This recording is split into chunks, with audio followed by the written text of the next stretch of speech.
What is going on, everybody, and welcome to Turn 2, an MLB betting show presented to you by the GoldSheet and WagerTalk Media. I'm your host, Eric Pauly, the Director of Analytical Content at GoldSheet, and I'm joined by a very special guest today to discuss some over and underperforming teams in Major League Baseball.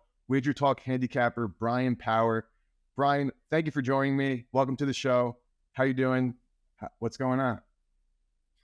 Thanks for having me, Eric. Great to be here. Things are going pretty well, man. Good, solid start to June. 5 straight winning days. Swept the board in baseball last night, 3-0. So sets up this appearance quite well, I would say. That obviously you always want to go 3-0, but before you come on the show, you always want to be able to say that. And going back to October, number 1 in MLB, still up 72.5 units. We had a tremendous playoff run last year, as everyone remembers, and have kept that right on rolling here through the first 2 months plus of 2023. Absolutely love that. That is great to hear. Just want to quickly remind everybody that every single day, the GoldSheet MLB stat sheet can be found at goldsheet.com, $15 a week, just $2 a day. Let us do the digging for you for the stats, pitcher hitter splits, advanced analytics, so on and so forth, as well as pick packages available at WagerTalk and sportsrover.com. You can find that at wt.buzz/GS. You can also find Bryan and his plays at wagertalk.com. But Bryan, let's get right into this. We're going to discuss some overperforming and underperforming teams in and around the major leagues. So looking at overperforming first, there are a bunch of teams that come to mind, notably the Miami Marlins, Arizona Diamondbacks, Texas Rangers, of course, even like the Washington Nationals are there. We can go into all these teams now, so probably talk about them ad nauseum. But Bryan, what teams that are overperforming are catching your eye, and which of these overperforming teams do you think actually are maybe a little bit good, actually, despite their preseason having mixed kind of feelings and kind of being down on these teams heading into the season? All right, well, to answer your second question, let's talk about Texas, right? It's amazing what they've done, 39-20. No one saw that coming. But what's crazy, Eric, is the Rangers actually have 4 fewer wins than expected based on their run differential, which is now, best in all of baseball. Tampa Bay, as you know, had that historically great April from a run differential perspective, wins and losses. Well, and the Rangers have passed them. And the Rangers, what is crazy to me is they are still not being priced like one of the best teams in baseball. They were just a short favorite on the road when they played Detroit.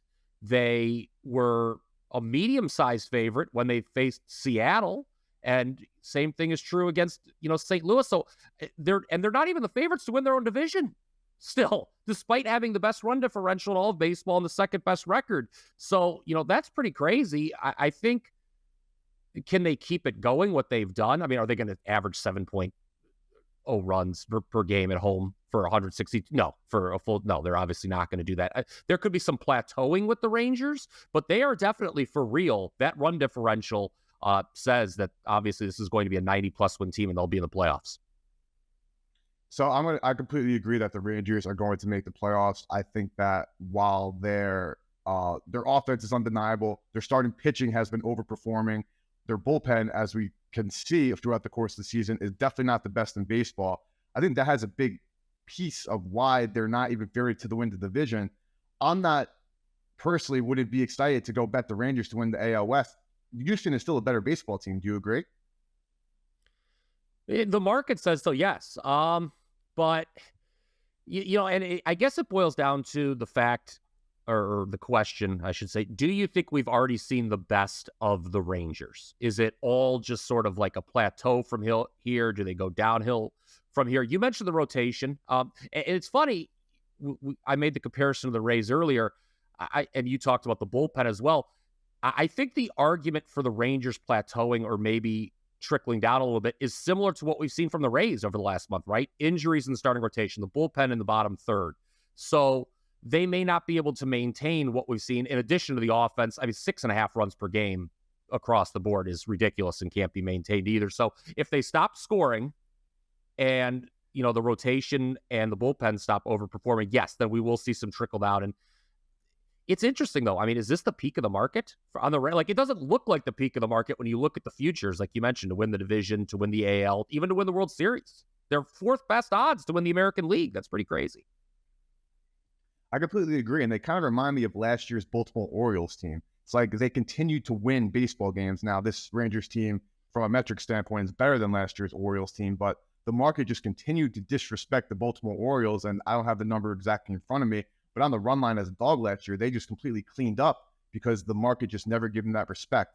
Now, I think it's a little bit different with the Rangers because while, like you mentioned, they're not getting priced as one of the elite teams, they still are favorites against teams like the Cardinals, who are obviously struggling, Mariners as well. The Detroit Tigers, I remember when they were minus 130 the first game of that series, I didn't bet it because I was like, there's got to be something there. And it's just not the Rangers certainly could be better than minus 130 against the Tigers. But last point on Texas. So I think that their starting rotation that they've done, Nathan Eovaldi, John Gray, they've really pitched very well. Of course, Martin Perez, the veteran there.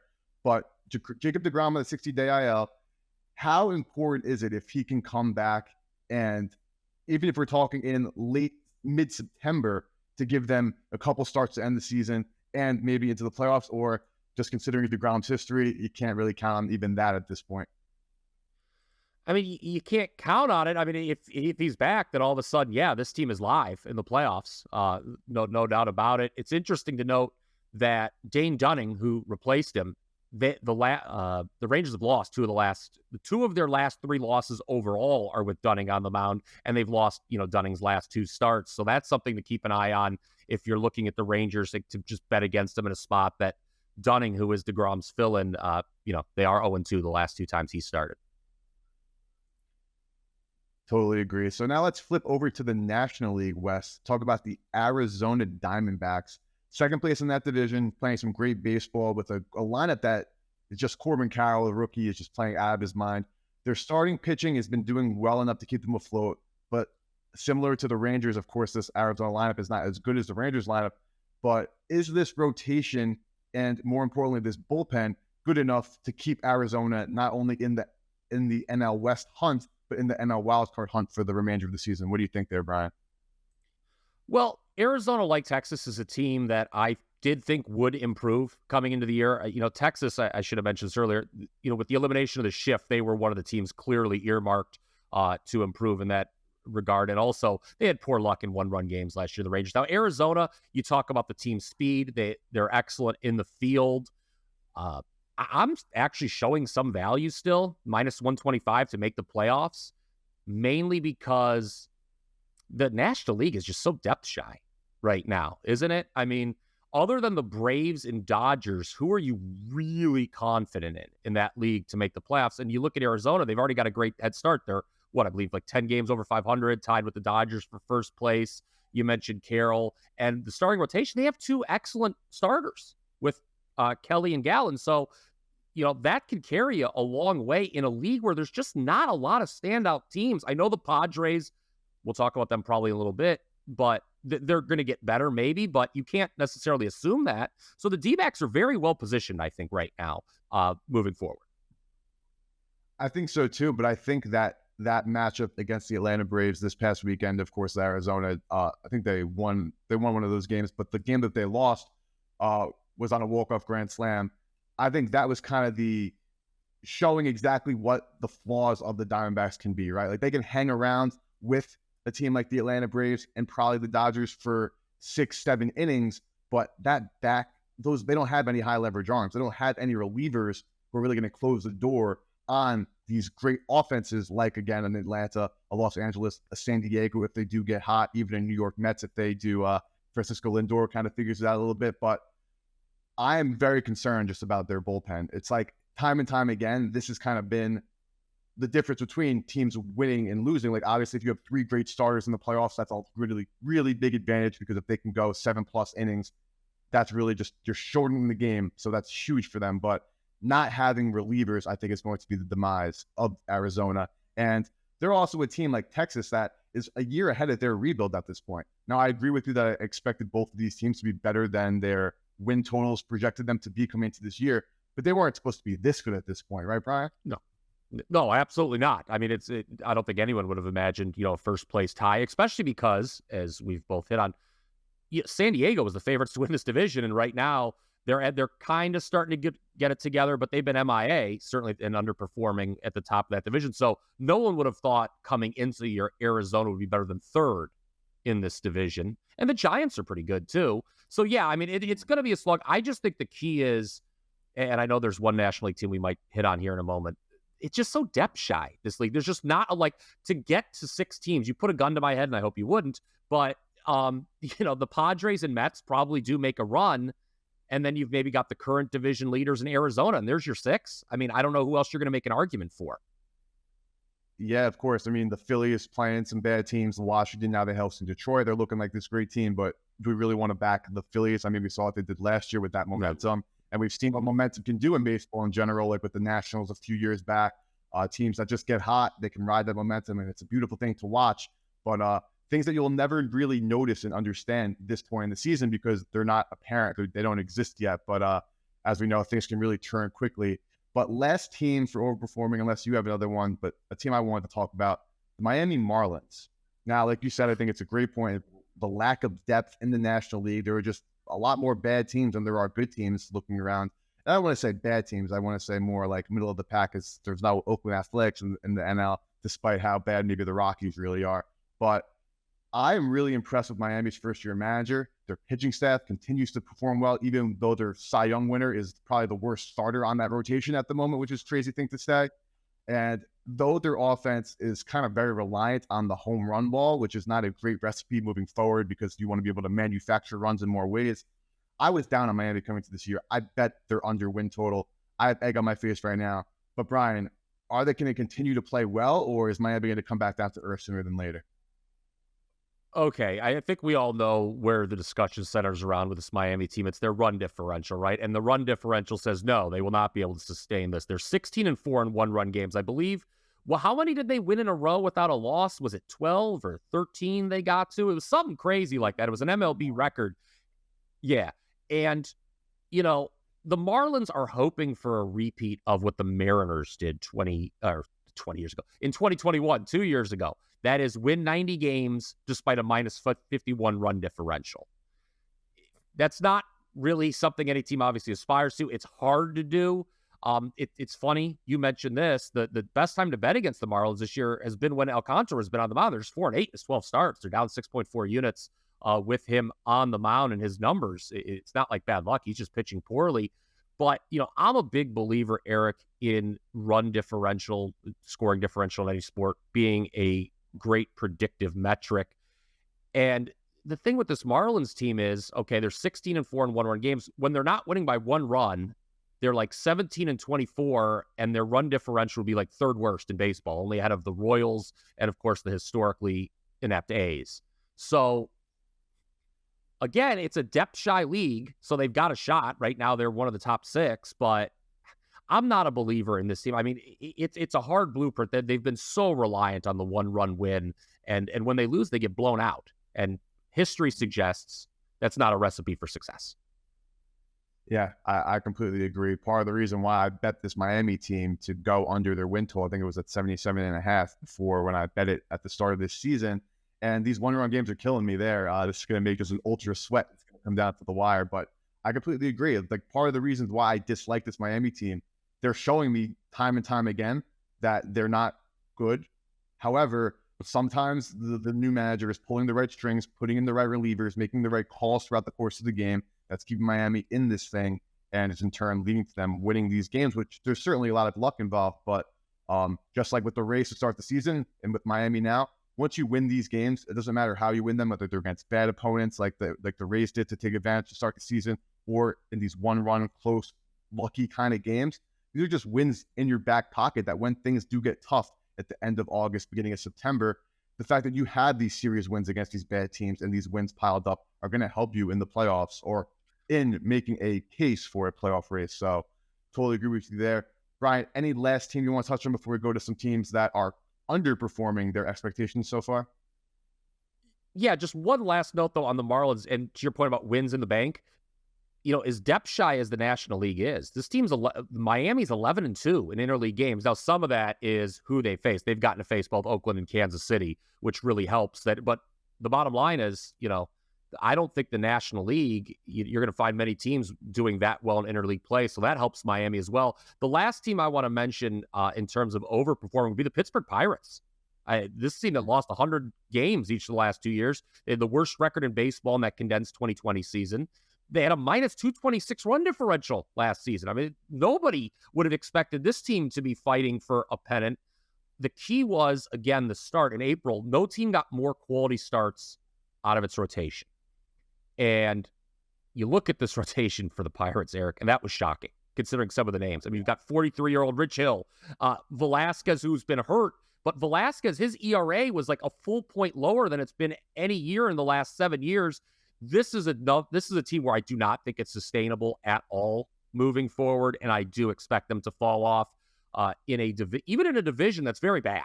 And we're going to talk more about the NL Central, I think, moving forward, because I think there's value on one team that has a poor record right now. But the Pirates are a team that has overperformed the first 2 months, and I don't think can sustain it because the rotation, outside of Mitch Keller, who's tremendous, I wouldn't be fading him, but everyone else is not very good in that rotation.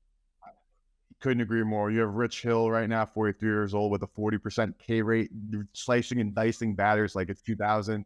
That's when you know, but I couldn't agree more. Kind of the reason why I overlooked this Pirates team is because I don't think that they're have a chance whatsoever. I would take the Reds personally at this point in time to end the season with a better record than the Pirates. If anybody has odds on that, please let me know where to find that, because I would take a look into that market, because NL Central, terrible. And we'll get to talking some more NL Central right now. But let's look at some teams underperforming. I guess this is just a great segue to talk about the St. Louis Cardinals. They fell victim to the Texas Rangers last night on a walk-off hit. And something that I was watching that game, and the St. Louis Cardinals just ran themselves out of the top of the ninth inning. They had a double. They had poor base running, ended up getting out where they should have been leading that game 4-3, or at least had runners on the corners or second and third with one out and had the chance to, take a bigger lead. Instead, they line up the flips to the bottom of the ninth. Rangers take that win and walk it off. But Cardinals, yeah, they had their woes with their pitching staff, but while I do think that there's the most value in just taking the Cardinals to win the Central, like I think they have the most playoff appearances in the National League in the last decade and a half, and they have the lineup. It's no secret that this team should be able to be better than they are, but do you really think this rotation is fixable, or this pitching in general, their bullpen as well, is fixable? I don't know. Look, first of all, I had Texas last night, so I was very happy to see that. I was like, oh my goodness, they're going to blow this. Because that was one of those stinky lines, right? We talked about Texas, how they're priced. It's like, my goodness, Texas is only, I got them at minus 132, I think, which is awfully cheap. But the thing with the Cardinals, they've scored more runs than they've allowed this year. So they should not be 11 games under 500. They have like this bizarrely poor record in night games compared to they're pretty good. They have a good record of day games, but their night games record, and that seems totally random, right? It's not like they see the sky getting dark and all of a sudden they forget how to play baseball. It just seems very random to me that the Cardinals would be poor night games. So we talked about the NL Central being wide open, and I think you mentioned the price. I believe it is plus 900 right now on the Cardinals to win that. Or no, it's plus 450 to win that division. The actual second best odds to win that division. I think there's value simply from the perspective of who else do you believe in? And that's a pretty nice price. We talked about Pittsburgh. We don't like them. The Cubs are kind of in the same boat as the Cardinals, where they probably should have more wins, but I'm not a believer in the Cubs vis-a-vis the Cardinals. Mm-hmm. The Reds, okay, I'm with you that the Reds can be better than the Pirates. I don't think the Reds are going to win the division. And that leaves you with Milwaukee, who I bet against last night and has like a minus 20 run differential despite, being tied for the division lead. Milwaukee was a slight underdog yesterday at Cincinnati, despite winning the first 3 games of that series and facing a pitcher in his big league debut. I had the Reds in that game. I like to have its chances. So this is a division that is just wide open. And if you're going to take a flyer in any division, it should be this one. And I just think it's got to be the Cardinals. I know they've dug themselves a big hole. I know there's questions in that rotation, but plus 450 is a pretty good price for a team that has scored more runs than they've allowed this year, I think. I completely agree. Like you mentioned, it's like, do you really want to put your faith in Chicago Cubs, whose bullpen is worse, probably the worst in that division? Well, probably outside the Reds.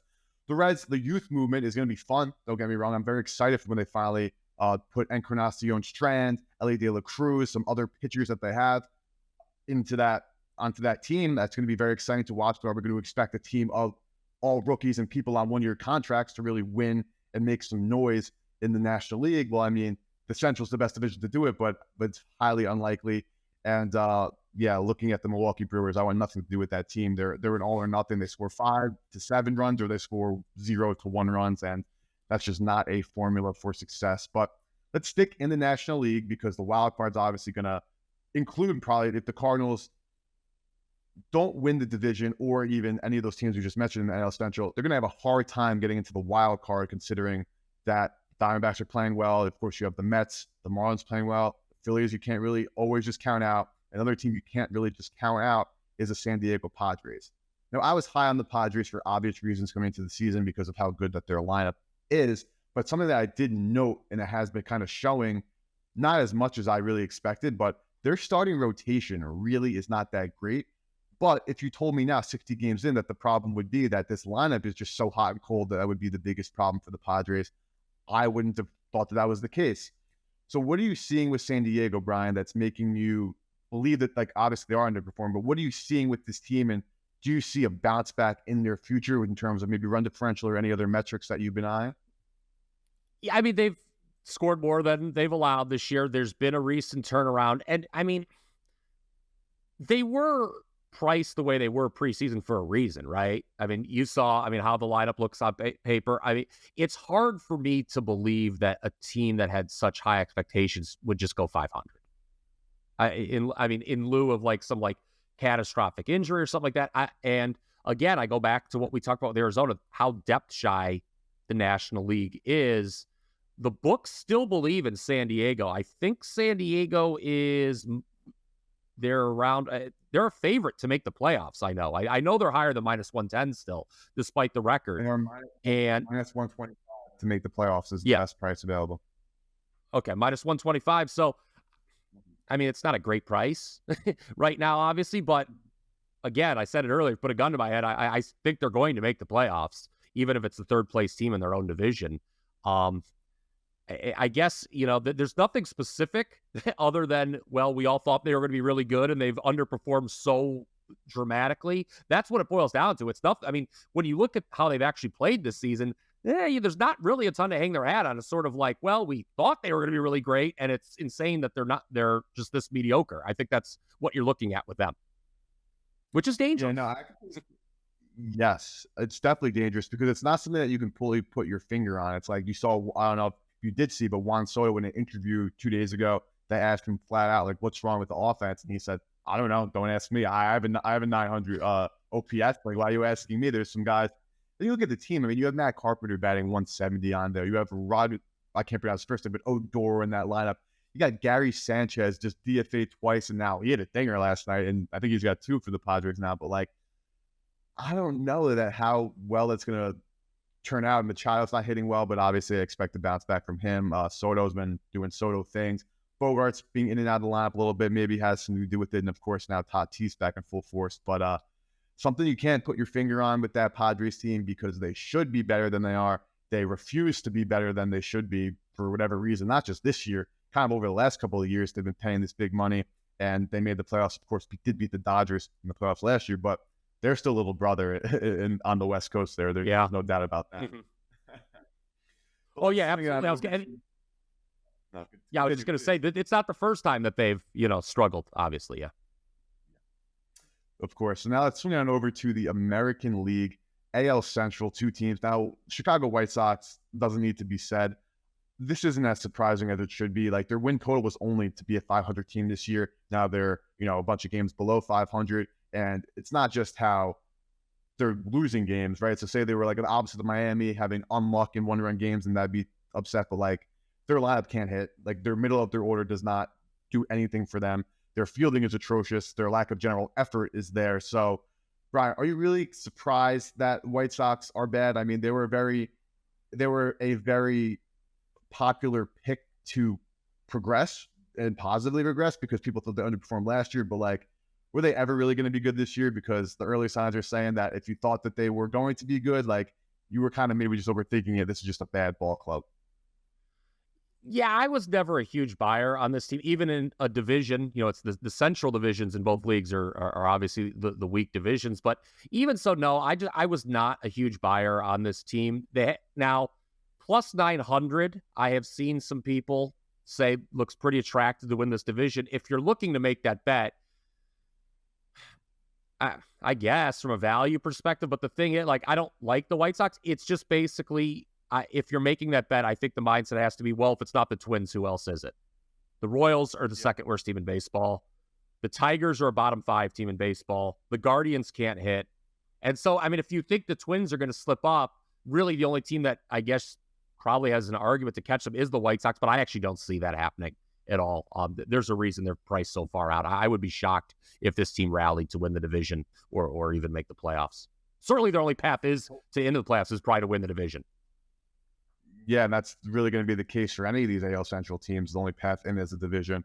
But I completely agree with the White Sox. I've watched them play. I've lost my hard-earned money on them a few times this season. I don't do ban lists for obvious reasons. You're going to have some spots, pricing, rules, everything. So that's going to determine what wager you place. But definitely not dying to put money on the White Sox anytime soon. But a team in that same division that I would actually argue is the best shot at reaching and taking over the spot for the Twins. Only 3.5 games back right now, despite how poorly they played. Now getting their best pitcher now back. He pitched Tristan McKenzie, pitched Gem in his first start back. Obviously, this team has issues offensively. They also have issues in the rotation. Shane Bieber is not that guy anymore. They're back of the rotation. They're trying to mix and match some younger players. It has not worked out well, but I see value in the Guardians plus 420 to win the Central. Am I crazy, Brian, or how are you viewing this? Well, I live in Cleveland. Last 2 times I've gone to see the team, they have scored a grand total of 0 runs in those 2 games.